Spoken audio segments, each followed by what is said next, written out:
Hello and welcome once more to Red Gaming Tech for yet more daily gaming news, and myself, Amata.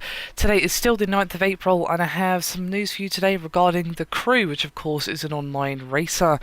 And Ubisoft did tell Video Gamer that The Crew will actually allow you to buy performance car parts with real world money. And Ubisoft basically said that the game will let you unlock content faster by spending money, although you will not be able to get performance parts exclusively in this manner.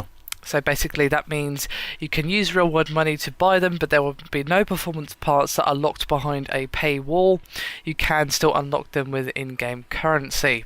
And Ubisoft said, quote, "We can confirm that performance parts can be unlocked through progression as well as microtransactions. All content can be unlocked through progression, but for busy gamers who want to save some time, they will have the opportunity to buy some items in-game." And the Crew creative director, who goes by the name of Julian Geraghty, did previously say that everything in the game has a, quote, dual currency approach. We're not going to stop you from progressing if you don't spend money, but it'll be more time. And just to clarify, guys, this is a full-priced AAA release, and if you sense a tone of slight, judgment in there, that's because there is. I have spoken many times on the topic of having microtransaction included in full-price games, and how it doesn't sit quite right with me, if I'm quite honest with you. Now, all of this hinges on one thing: whether or not it's actually reasonable and not too bad to unlock things with with in-game currency.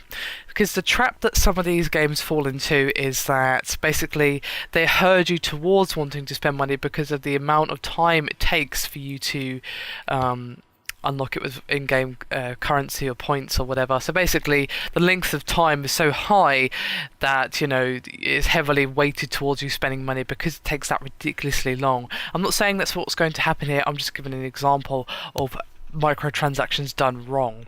Now, personally, I don't think that microtransactions should be included in a full price release. I still think it's not particularly good, but of course some people do find it a convenience issue, as they don't have the time to just sit there and play for days on end like some people do, which is fair enough. But I still, the idea of spending like £55 or whatever and then being asked to spend more money, well, it just doesn't really go down that well. But of course it is optional, so perhaps it's just me.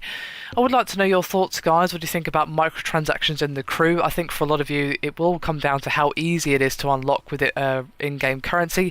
If it's fairly easy to unlock and it's literally just a case of getting it easier or quicker with microtransactions, then yes, that's probably the best way they could have gone about it. So let's hope and cross our fingers for that. So Ubisoft are generally a good company and they're one of my favourite developers, so I think that they will get the balance right, fingers crossed, but I'm going to reserve judgment until we actually see the game released. Anyway, that is me done for this video. Thank you very much for watching, and I'll see you next time.